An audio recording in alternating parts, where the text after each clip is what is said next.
All right, everybody, how's it going? My name is Dawson Weeger from Nerdy in Many Ways. Welcome to the Snyder Cut Round Tables, episode 13. It's an exciting time, as always, to be a DC fan, and I'm excited for this conversation to have with these gentlemen here. And real quick, starting with my good friend, Bat Dan, let's have everybody introduce themselves and just kind of give a reason why you like the DCEU as it is, or something like that. Dan, take it away.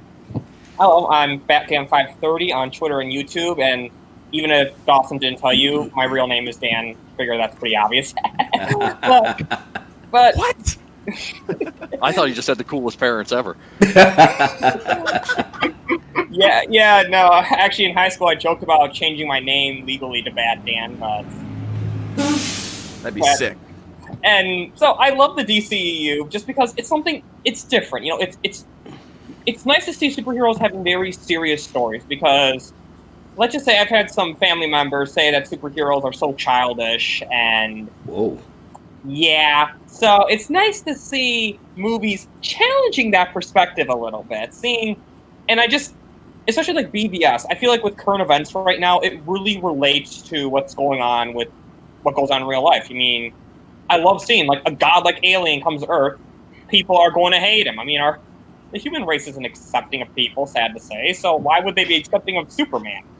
They wouldn't. So I like that Zack Snyder is not afraid to explore that in humanity. So, right, absolutely, very true. All right, Scotty, beam him up. Hey, Scotty Mars, blow plug, host of the Scotty Mars Show podcast.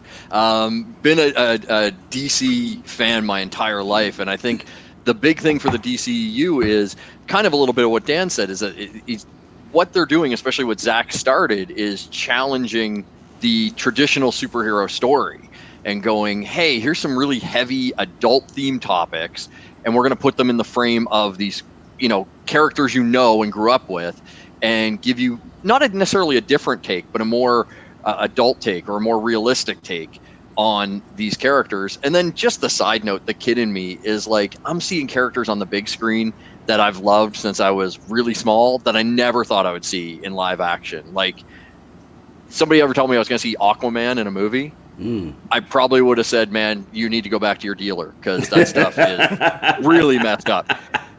But here he is, he's on the big screen, and all that kind of stuff. So, the kid in me just gets really, really happy when I see these guys getting the love that they deserve and expanding that now with the Snyder Cut. Maybe we're going to see some more of these characters that need some love. So Right. that would be my nutshell on it.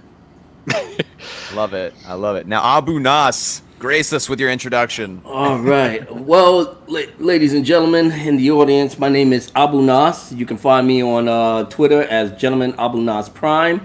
On YouTube, my channel, simply Abu Nas, and the name of my show is called The High Ground. My bread and butter is actually Star Wars and everything, with that.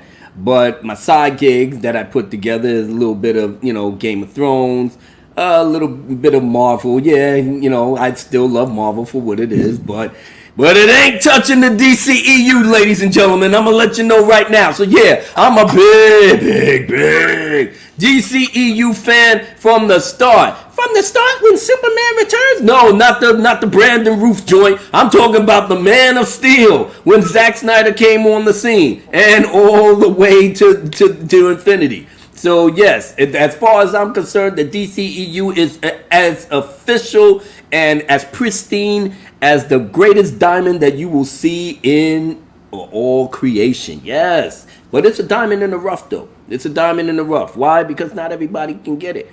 Not everybody is hip on that. But that's okay, though. That's okay, because when you see the five of us and you see many others in round table discussions, they'll put the bug in your ear. Put the bug in your ear and tell you, yo, man, go ahead and check it out. You never know. And then you sit up there because you got slack the Marvel flavor out of you. Then you sit there and you be like, all right, let me see what Zack Snyder. Oh, ooh, yeah. Let your mind expand, and pretty soon you'll see what Zack Snyder was trying to tell us, that we can deconstruct these mythos and bring it to a level that we can all understand and appreciate more. So I'm here today to represent that in all of its glory. Absolutely. And it's always good to have Abu Nas on the stream, always. And Hugo, my man, go ahead and introduce yourself. Hi, everyone. My name's Hugo Allen Stevens. I'm an actor and a filmmaker outside of the YouTube realm when I'm not commenting or liking videos.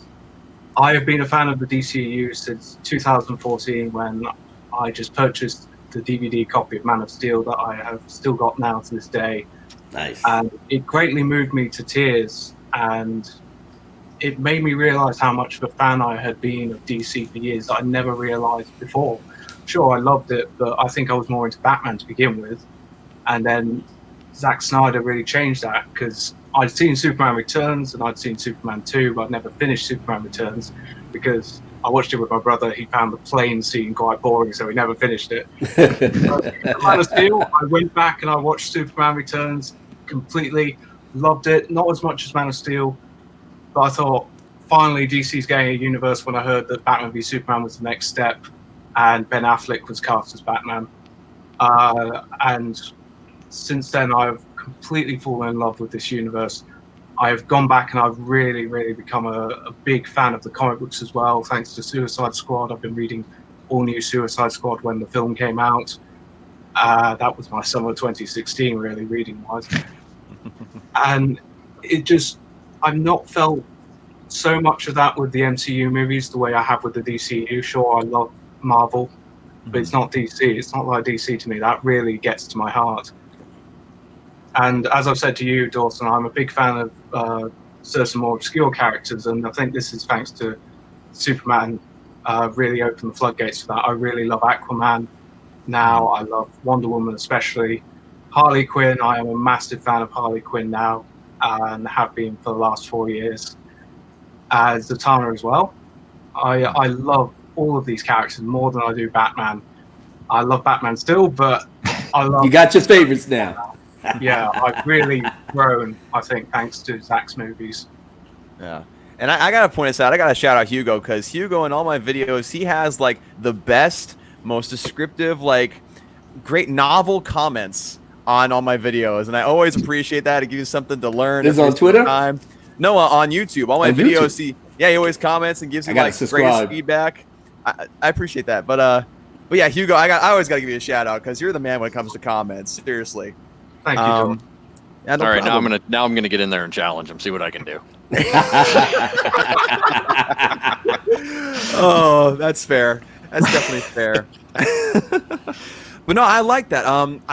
I agree with every single thing you guys are saying. You know, the DCEU is such a wondrous cinematic universe. And of course, you got to give props to Marvel where it's due, because they were able to do something that nobody had been able to do before, you know, create a big, old, extensive universe. But at the same time, the DCEU just brings something different to the table, and it has a lot of deeper themes than a lot of people will recognize at first. Kind of like what Abu was saying before the show, you know? He was saying how there's things you have to really pay attention to, and I really appreciate that as an artist. And as someone who likes depth in entertainment, I always appreciate that in Zack Snyder's material, because every time I go back, that rewatch value is just insane. You know, there's always something to learn, always something to find. And, of course, I'm a huge Batman fan, as you can see from the tops of my figures right here that I was showing you guys before the show. But I'm very excited for today's conversation, guys, because there's a lot of stuff to talk about, as has been since May, since the announcement of Zack Snyder's Justice League. And some of the most recent topics that have been really covered over the past couple weeks have been Ray Fisher, of course, with his tweets about Joss Whedon and him being on Justice Con, and the rumors and reports about Ben Affleck returning to the role of Batman. But before we get to Ben Affleck, and of course, there's also the Gotham show that was announced yesterday, but I want to start off by talking about Ray Fisher and his recent comments about the production of Justice League, or Justice League as I'd call it, and also all the actors who have come out in support of him.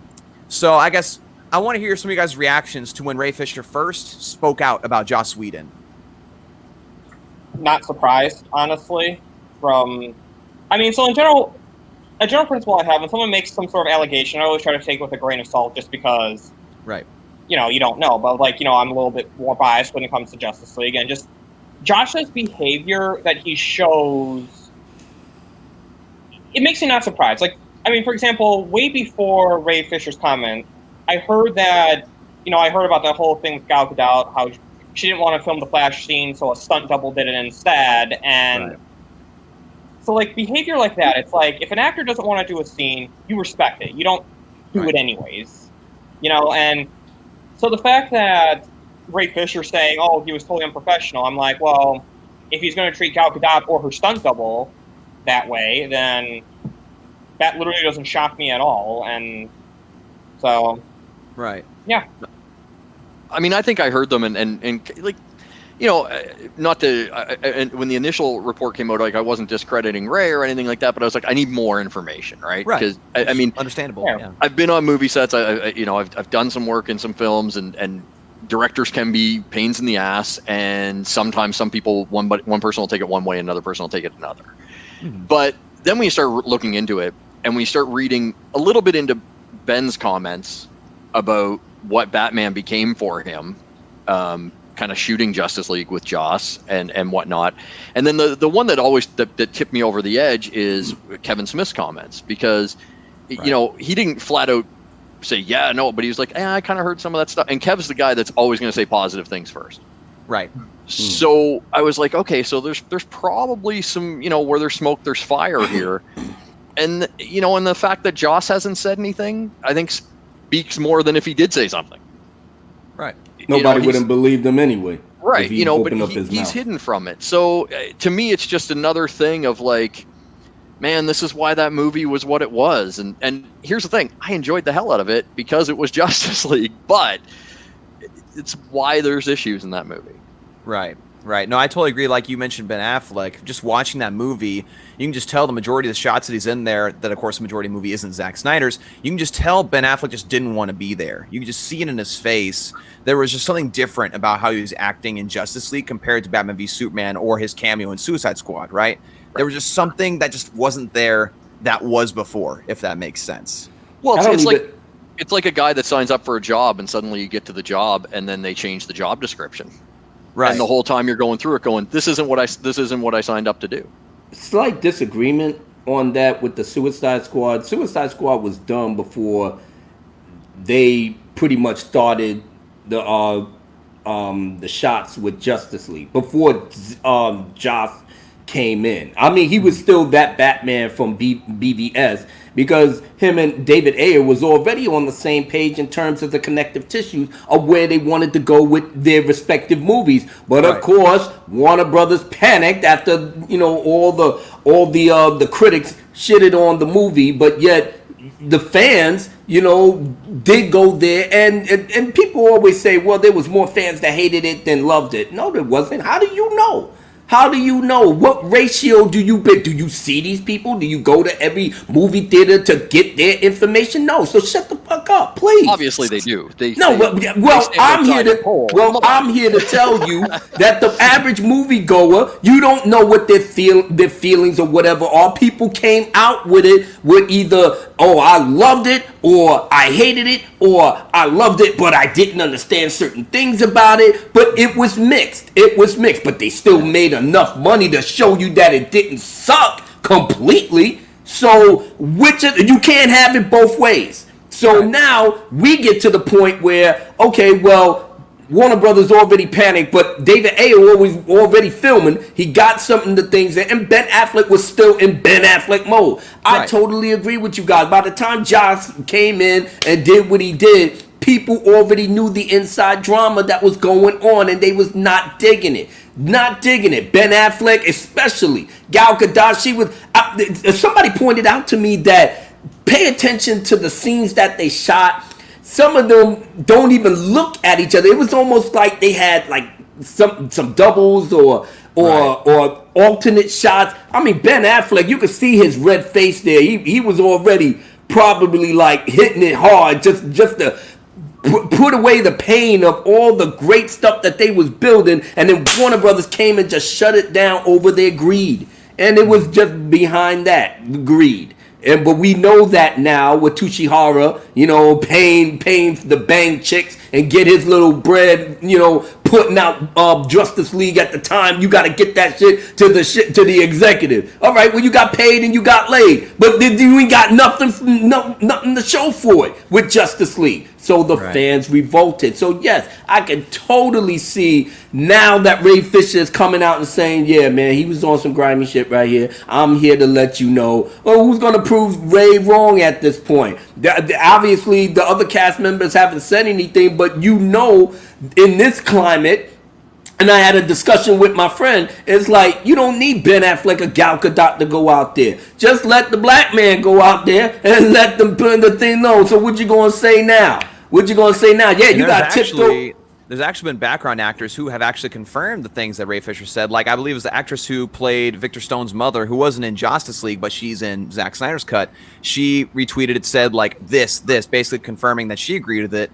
And I believe also the stunt double for Gal Gadot said something about it. But now that the official person that's a cast member, that's an actual Justice League cat, not an extra, not a background. He's part of the Justice League, right? And now he's saying that, dude, I can understand we professionals and all that, but his thing was just ridiculous. All right. Well, why did you wait so long to say that, Ray? Well, look, NDAs are a thing. Yeah, NDAs are a thing. Yeah, but I had an argument with Andy Sigmore's little bitch ass. He's sitting up there because I had to get on Jody's fat ass too, and but I'm keeping it 100. I don't care. I told him, look, your little boyfriend, because obviously Andy Sigmore is Jody's wife, so he's sticking up for his husband. He doing that. Oh, well, why did you call him a fuckboy and this, that? Why? Because he lost this shit as soon as Ray Fisher came out with the truth. With the truth. You couldn't at the very least as a YouTuber, if you disagreed with it, you would have said, well, I don't think I agree with this assessment. But maybe when things come out a little more, maybe we can have a video. No, this idiot came out and like, oh, now you saying that? Oh, this is suspect as hell, bro. So I just said, fat boy, relax. Let the man have his say. What? So he's lying? So you think he's lying when other people, all the background people was actually coming out and saying what they said? Now you got on my nerves and I let him have it. Here comes Andy Sigmore. Well, the NDA doesn't go towards a person who he has feelings about another director. It's about just not doing any spoilers. So he had all right, Andy, fine. I'm just saying the NDA has something to do with it, whether it's true or not, whether it goes both ways. I'm saying that the man had a right to say what he needed to say that was very hurtful to him, and he brought it out to light. A lot of people were saying certain things, but you can't go by the word of a stunt double or a third-party extra. When the cast member who's actually filming with the director says something, your ears gotta light up a little bit. And then when everybody else started chiming in, it makes perfect sense. Right. But the other thing too, though, about the timing is there's another couple of reasons I would say too. If he says that right after the movie comes out, and obviously the movie comes out, the box office isn't what Warner Brothers wants it to be, all the news stories are how the movie's shitty and it's tanking and it's a bomb, he comes out and says that, then it just looks like sour grapes. It looks like a guy in a movie Plus, he that's probably would have tanking. been fired right on the spot. Exactly, and it looks like a guy that's in a movie that's tanking that wants to point blame outside of himself, right? Like, and he wants to play that character. He actually, when he interviewed with Jonita Davis, he loves DC, and so there's no way he's going to risk that, right? Yeah. And so the thing is now we have new life in Ray Fisher's Cyborg. Now we have new life in the Justice League. So now's the time for him to come out and say that, because before it was a dead movie, and the press would have played it off like he was just complaining about being in a movie that didn't do what he thought it was going to do for his career. Now, you can't make that argument because we're getting the Justice League movie that we were supposed to get, where there's new life in this character. So you can't shoot that hole in. You know what's so ironic? So he got sour grapes, right? That's the bullshit story y'all going with, right? He's mad because he ain't getting no love from chocolate. So that's the bullshit story you going with. He mad, so he's spilling the beans. He's opened the floodgates. All right, well, for somebody that has sour grapes, he sure as hell ride hard for this man's name right here for 2.5 years to have his vision seen. Why? Because he was actually in the movie. He was actually going to be the heart and the soul of the arc that he was trying to put in, that would have made the entire movie even more epic. Right. But yet he got sour grades because he didn't get to say booyah, all of that other dumb shit y'all was saying in the media. Yeah, okay. But you can stay with that narrative. We'll stay with the truth right here. Have a ball. Right. All right, Hugo, what are your thoughts about this?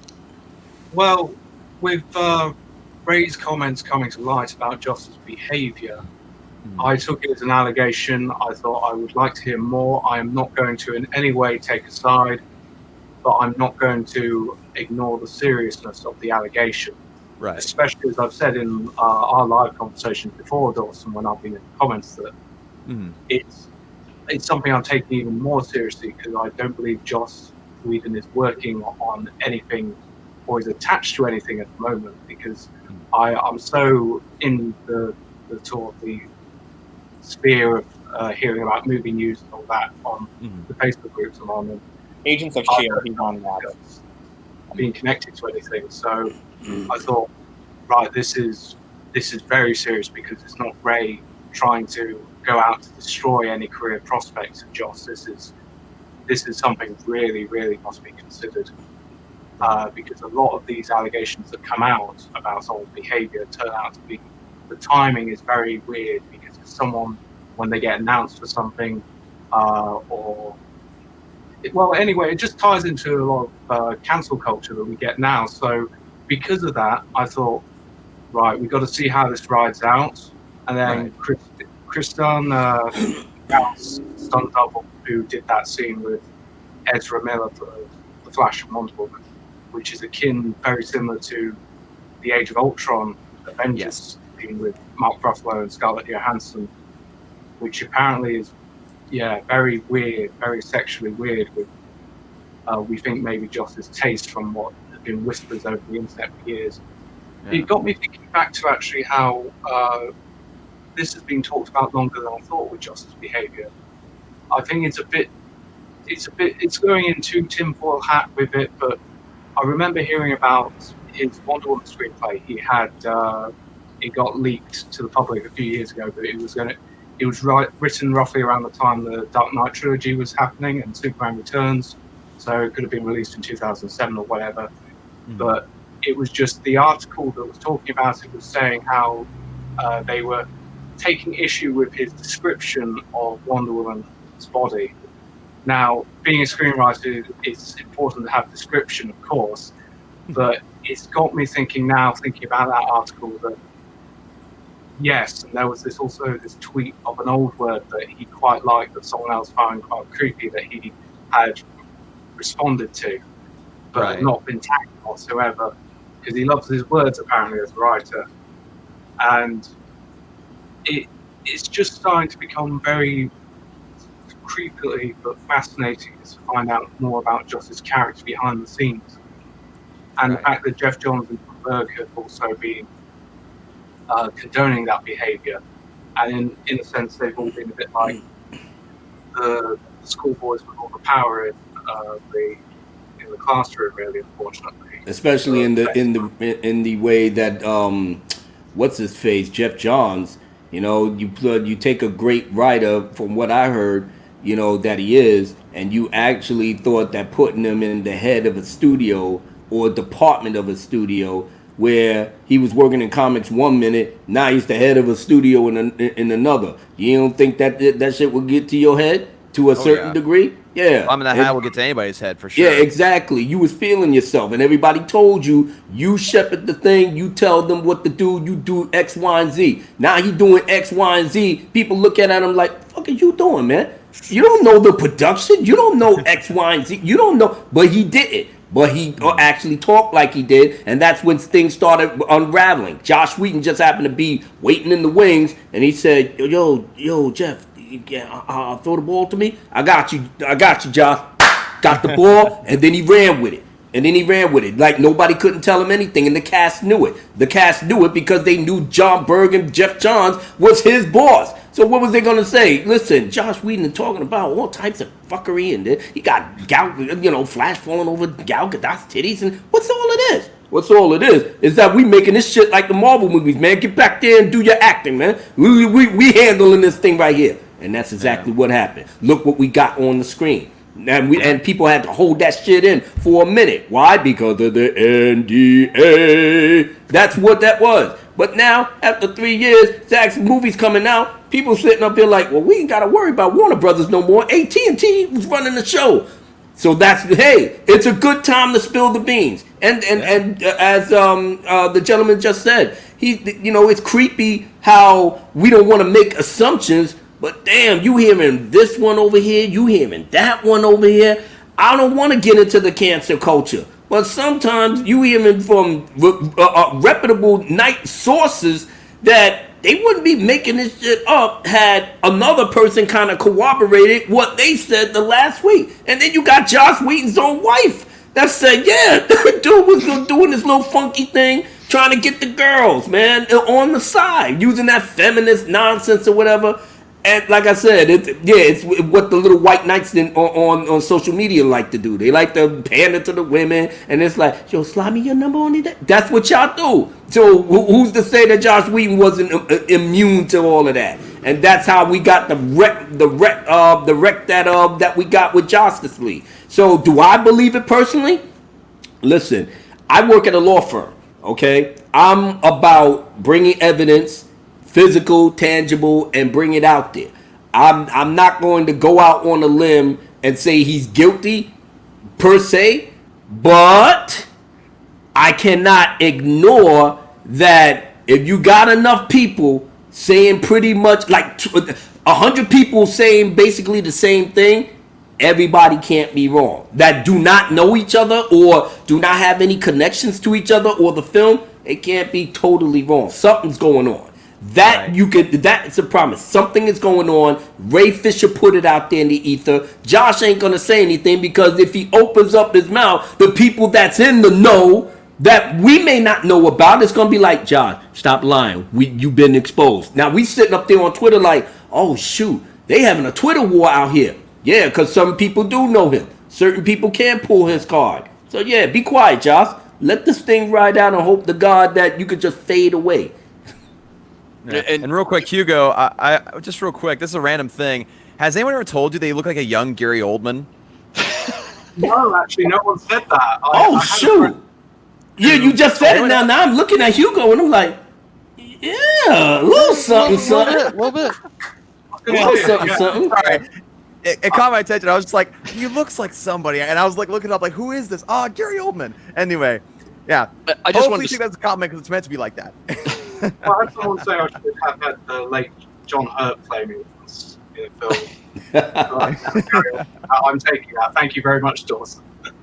No I just wanted to say on Ray Fisher though, even though what we got was cut down and reshot, I have friends that went in to see that cut that had no backstory on Cyborg or anything like that, and Ray did such a great job even with what we got that they came out very, very interested and very into the Cyborg character. And I think he kind of deserves a lot of praise for that because it is a character that outside of like Teen Titans, people don't really know him. So, Ray did a fantastic job. It's a testament to his character. It's a testament to how he played that role. Even with the reshoots with Joss Whedon, the little bit that he had. And he was already mad just like everybody else, but he kept it professional. He did what he had to do. And like I said, the lines was basic, to be honest, in terms of my viewing of it. They didn't really make him do anything but just bring Superman alive and just search for things with the mother box. And that was pretty much, I mean, he really didn't do anything so significant that really stood out. Unlike what we're going to see next year, but... Yeah. Absolutely. No, I totally agree. And Scotty, like kind of what you're saying with your friends is that I have this weird thing. The movie theater does things to me for the most part where like I'll see things through very much rose-colored glasses.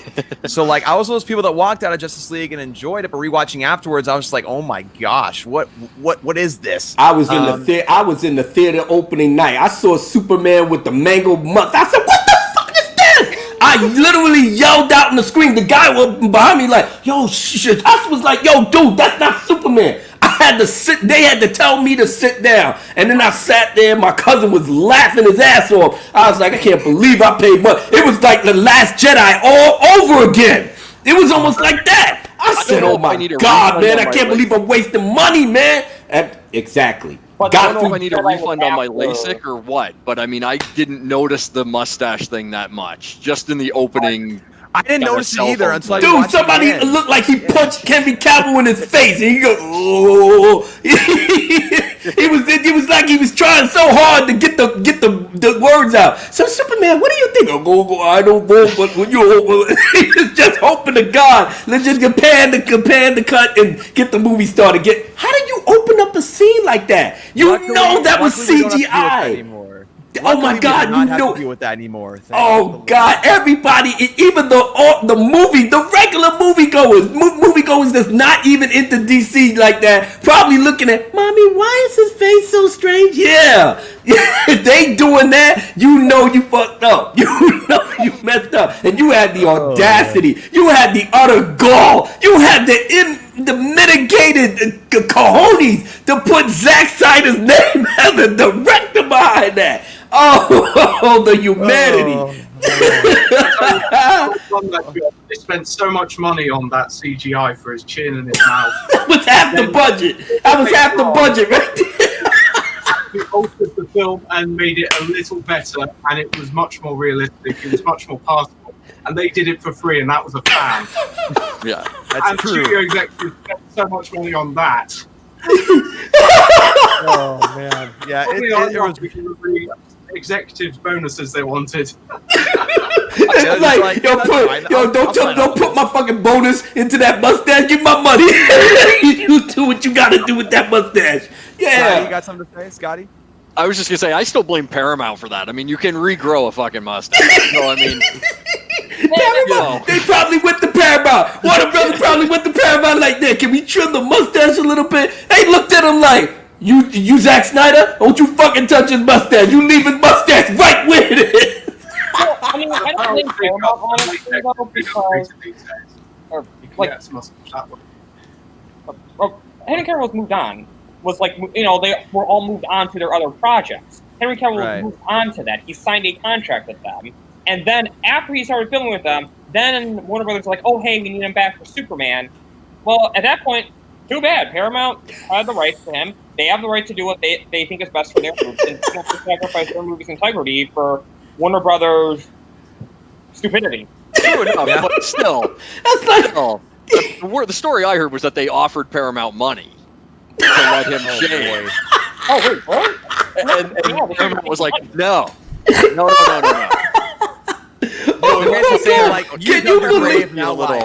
That's almost like a pimp trying to tell his bottom chick, listen, I'm gonna let you go over to what's his name? Pimp Don Magic Wand. You go over to Pimp Don Magic Wand for about a week, and because I don't need you no more. We good. Now Pimp John Magic Wand making buku money. He like, hey, let me get my. What are you doing, player? You told me I could keep her for a minute. Exactly. Well, I'll pay you money to get her back. You didn't want her that much beforehand, so what's the deal now? You're going to have to wait your turn. That's exactly what Warner Brothers and Paramount went to. It's word for word. Come on, man. Stop bullshitting the bullshit. And you messed up. I'm so glad that we now have a situation where AT&T and Warner Media are in control, and we don't have to worry about those old Warner Brothers execs anymore. That's all I think in the past. And it's so amazing to be able to say that because, back, just like 2 years ago, of course, we were still in like the aftermath of Justice League. I was thinking at the moment, like, Warner Brothers did not, at that time, deserve the characters they had. They simply did not because of the things that they had been doing. But now, Warner Brothers doesn't necessarily deserve them, but AT&T sure as hell does. AT&T deserves them. That's what you gotta love about the corporate overlords. They come in and they sit up there. What the fuck? What we got? What we got? Oh, we got Shazam 2. We got how should we say? We got Birds of Prey 3, and so This is not making me no money. I need some money. What we got HBOmax. What we gonna put down? We need something heavy hitting. Netflix is kicking our ass. Bob Iger and Disney trying to run roughshod with Plus. Come on, give me something, man. Oh, well, there was this little thing called Jack Snyder's Justice League, and he was like, well, let's see what they got. Our movements, and I say our movement because I feel greatly a part of it, even if I don't think I was putting out banners or anything. But I tried to support where I could. People are saying we have been cyberbullying a huge corporate conglomerate in Warner Brothers. And yet their parent company, who's bought them still quite recently, says we need some money. We need a flagship product for our streaming service.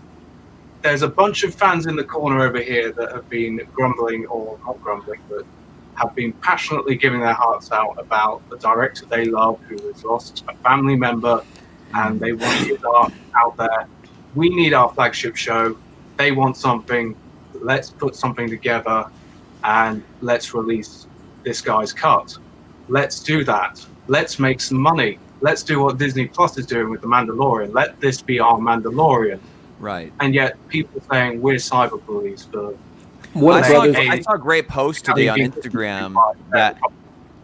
Yeah, sorry, I didn't mean to interrupt you, Hugo, but I saw a great post on Instagram today that kind of detailed this whole argument. Because, yeah, there's this whole thing where the other side's like, oh, well, they like cyberbullied a company. Well, like, how I think of it is this: AT&T or like Warner Brothers, for example, is like this giant human being, and each individual fan is like a little tiny ant, right? And a little tiny ant biting the heel of a giant is not going to do anything. Like, yeah, sure, there was a couple of fans out there that got a little bit more aggressive than they should have, and there's some times where they got a little toxic, but the majority of the fandom was basically like a peasant at the bottom saying, look at this, we need justice for this. And then AT&T comes in as a bigger giant, kicks the crap out of the other, says, here you go. And I think there's a post on Instagram that said it beautifully without, of course, making the whole giant reference. Can you believe Warner Brothers, when AT&T came out of Mount Olympus, covered down to earth and said, I have returned. What is going on here? They literally, because Warner Brothers already knew, it's like, we could sit on this shit forever. Let them be at the Comic-Cons. Let them do what they do. We ain't got to do nothing until Big Daddy came home. And Big Daddy told him, listen, we in the building now, baby. What's going on? Well, you know, we just like Hugo said, we need a flagship. What's the flagship? Birds of Prey? No. Shazam 2? Nah. New Gods? No. So give me something good. And they got Warner Brothers, and they looked at me like, what you hiding there? What you hiding there? Let me see what fuck over there. Get over there. Let me see what you got. Zack Snyder's Justice League? What is this? This has been sitting here for how long? Let me call Zack Snyder and see what's going on. Call Zack Snyder. Snyder, you know about this thing? Yeah, well, it is my cut of the Justice League. Your cut? I thought you better not say anything. Yeah, Zach, come over here and let me see your cut of the Justice League. Came over, they saw it. Holy shit, this is back. What? Oh, man, this is fire, man. We need this for our flagship. So who sat on this? Tushihara, Emmerich, John Berg, Jeff John, Joss Whedon. Really? Fired, demoted, fired. Emma, yeah, you stay right here. You stay your ass right here. Yep. And everybody else went 4 or 5 to the wayside, and he said, this is going to be our flagship. Any questions? Yep. They knew what they wanted to say, but they messed up. And they knew it was going to get out anyway. If I was Warner Brothers, I just own up to it. Let AT&T shepherd us, because they're doing exactly what I told this in another show, that you know why Kevin Feige was so successful with Marvel? Because him and Robert Downey Jr. understood that you have to listen to your fan base. Yes. Your fan base knows exactly what they want. What they want, you give it to them. They are your paying customers. Right. Something that Disney and Rian Johnson, Kathleen Kennedy didn't give a shit about, because they was on that progressive move where if you get people young and progressive, they will come. And they sure enough didn't, or they didn't do it to the level that they wanted, and all of them lost money. Kevin Feige and Robert Downey Jr. said, we listen to our fans. And look what happened. Now AT&T got the message. we gonna listen to our fans. If they labor for this shit for 2 years, because they're not doing this for just for shits and giggles. They doing this for 2 years, renting out stadiums, billboards, going to Comic-Con, wearing T-shirts. They doing this for shit for a reason. Well, this is what we giving them. We want your money. We gonna give you what you want. That's simple. That's almost like elementary, and people just let it go right past their head. Not AT&T, HBOmax, and Warner Media. Oh no, baby, we are coming here to win. You want it, you got it, and look where we at now. Hooray! And I'm not a business person. I don't know if any of this are. I'll just get this out of the way. But if we know the writing's on the wall and AT&T do, it's about money, really, at the end of the day. Mm-hmm. Money is important to them. They need to make money. And we are fans, and we want to give them money for something. We want to have our say on a product because we're buying it. That's important. I don't get why other people don't see that it's a money thing. That's why the company is caving in. If they didn't see that there was money to be made with releasing the Snyder Cut, it wouldn't happen. Like, as much as we want to tweet the hashtag and have billboards and all that kind of stuff, if the executives looked and said, that's not going to do anything for us, we're not going to turn a dime with that, then it still would be sitting on the shelf. And I think, what he was saying about the fans, giving the fans what they want, what Kevin Feige did and stuff like that, I think the mistake that Warner Brothers made was thinking that all the Marvel fans are also all the DC fans. Correct. And so they chase the money, right? Like, they saw Marvel movies are making 800, 900, $1 billion. Batman v Superman made, $600, $800 million, whatever the final total was. And they went, oh shit, we're missing what the fans want, because look at all the fans that are going to the Marvel movies. So they thought the fandom was exactly the same. They lumped comic book fans into one giant group. So in their mind, they were trying to give us what they thought we wanted. They were just off base. Right. I totally agree with that. It was just a poor play on their part. And, now we get the Snyder Cut. But at the end of the day, we have to remember that it's because they're going to make money on it. Yeah. Very true. Everything. I mean, they wouldn't make movies at all if it wasn't for money. So that's it. Wait, no, I was going to quote the joke from The Dark Knight, but I would do the exact opposite of your point. I'm sure you can figure out which quote I'm referring to. Yeah. But but it's like, but people forget, it's like Marvel Phase 1. Most of the movies I don't think did that well, actually. It wasn't until Avengers that people really started respecting the Marvel Cinematic Universe. And if they didn't F up Justice League, it would have been the same thing. Okay, fine. Maybe some people didn't like BVS, but if they saw Justice League and saw, okay, this is what the nightmare scene was, this is what this was, they would have been like, oh, okay, this actually is really good now. Right. Exactly. It's like waiting for the continuation of the story. It's like, well, this story's not complete. It's like, well, that's not the whole story. It's like a book series, right?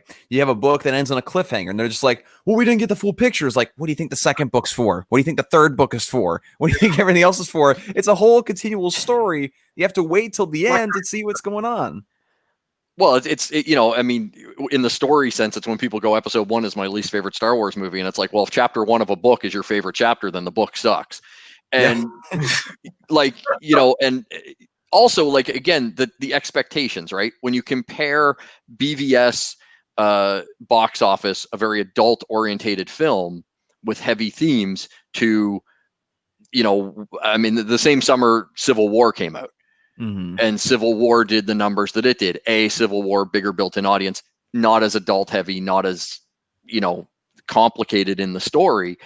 It's an apples and oranges thing. They're both superhero movies, but they're telling very different stories. Agreed. Exactly. Yeah.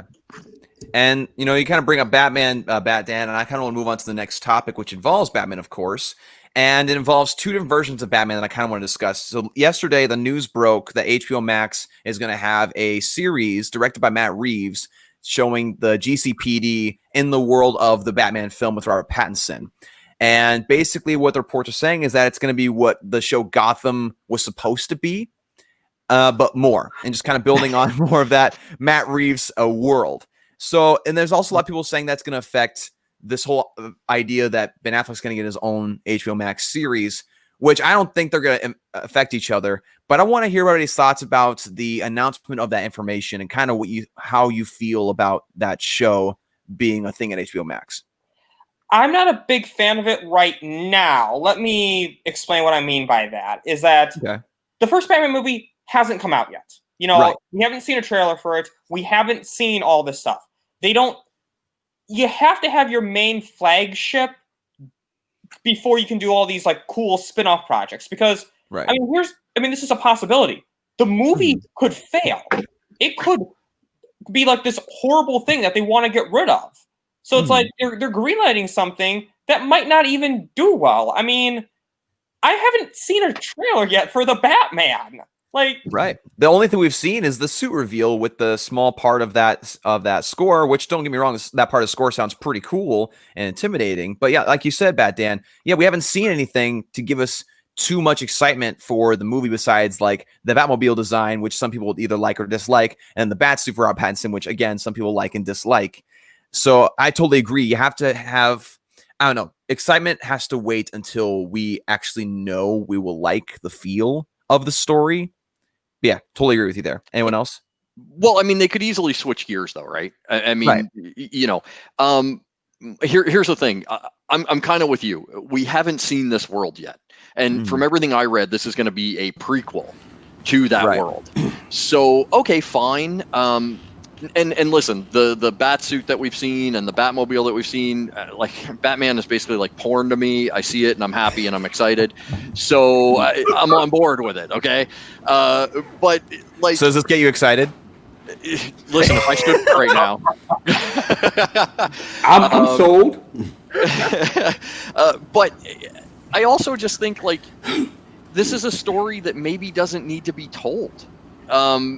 You know, like when I hear the announcement, I'm like, okay, but especially when it's prequel, because then, okay, so is it Jim Gordon ascending to commissioner, you know, which we saw sort of, even though it was a messed up timeline, and we won't get into the other Gotham Batsuit at the end was the Look, I wasn't a fan of it too, but I've grown to love that show. But go ahead, brother. I do like it too. That show did some good things, but I just think, again, you're right. It's a bit of cart before the horse for these guys. But I mean, I don't think we need a Gotham prequel show, especially since this is early Batman. He's going to be in the like.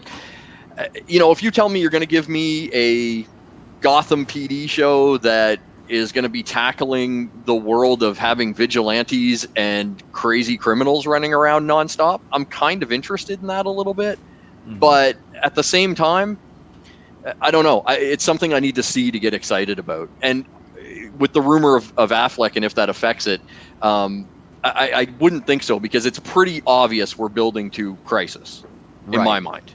Like, multiverse is the big thing right now. And I think we're building to a Crisis movie. That's my mind and what I'm seeing. So maybe I'm wrong, but well, in terms of Affleck, I don't know if Affleck would be in the Crisis film, because if Zack does his original vision, then Affleck's Batman is going to die in JL3. Right. So if we get there, though, right? Like, we might not get there. Right, well, it might change. I mean, it depends how the Snyder Cut does. Like, if the Snyder Cut does well, then... Which it already kind of is, because based on subscription numbers, you know, it's like, it's already showing success. But yeah, continue, Dan. Yeah, so I mean, if it does well, then... Yeah, because here's, I think a lot of people don't realize, is that JL 2 and 3 was going to be one two-parter movie, basically. It was going to end on a cliffhanger, like more of a direct cliffhanger, one that... And then, so they could do like what they did with Infinity War and Endgame, film the two at the same time. So then it's like, it's just like one more production. It's one more set of production to finish a story. So it's not, and then afterwards they could still do Crisis, because I mean, if they're going to do other movies, they might want to build towards something else. So, right. Hugo, you got any thoughts? Yes. Sort of to paraphrase Candy from Django Unchained, the new it doesn't have my attention just yet. I like that. Whoever's calling it in the shots there, whether it's Walter Hamada, although he might be just greenlighting the stuff that's sent to him, through the post. But yeah, whoever is there in charge at the moment, and Warner Brothers and AT&T, and is saying, hey, we've got potential for a multiverse here because of Zack's ideas. Why don't we do these Elseworld pictures? So they did Joker, that was a success, and now on to Matt Reeves, the Batman as its own thing. And they thought, hey, we really like what we're seeing being shot here, even if we're not releasing much to the public. Mm-hmm. What do you, Matt, think about doing a TV show and curating that with Gotham City Police Department? And I'm thinking, yeah, it's great to expand the other universe. I think it's something we need right now, even more so, is to build on the Elseworlds while we've got DCU as the main universe. But because, like, what Zodwriter's been saying, what everyone else here has been saying, we haven't seen too much of the Batman, bar the set photos and that test footage, which I still haven't watched. I'm not that excited for it. I'm just thinking, I'm happy Robert Pattinson's doing so well after the Twilight Saga, and I've loved what indie films he's been in. Yeah. The Rover. I haven't seen The Lighthouse, but The Rover is a great one I love. And Cosmopolisis, which is the best example of what we could see of him playing Bruce Wayne. I'd say I want to hear more before I get hyped. Right. But otherwise, I'm in a good mood about it. I like that they're thinking about expanding. And if they get Michael B. Jordan, Superman, up and running at some point, I kind of hope it's in Robert Pattinson's universe, because I think, like I said, I hope that they're seeing the potential of building the multiverse and doing more with these Elseworlds productions. What if Joker's in Pattinson's?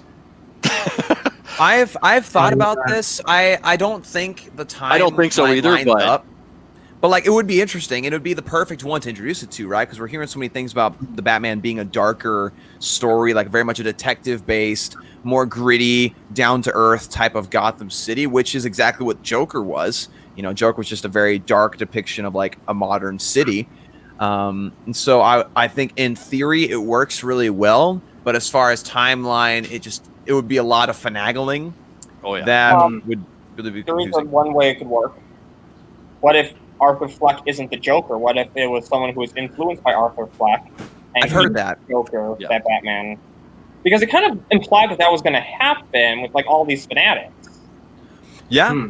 So I mean, it would still be in the same universe. It wouldn't be Joaquin Phoenix, but if it was a fan of him, especially because Joker's isn't supposed to have an origin story. Right. So this would be kind of fix that. And one thing I didn't really like about Joker was that why did they have Bruce Wayne as a kid when Joker's, like, the actor who plays him is in his 40s? Makes no sense. But this way, if it is in that shared universe, it kind of fixes that issue too. So, well, there is a pretty good age gap, at least in my opinion, between Joker and Batman. I mean, I've always seen Joker as like this older, like, maniacal villain. I mean, but 40 years or like 30 years, I agree, is a little bit too much of a time gap or age gap. But kind of, go ahead, Hugo. I thought about this actually, and I remember there being talks about Ben Affleck's Batman film may or may not have been either a prequel film or even just have flashbacks that would go back to 1995, where his Batman would roughly begin in his career.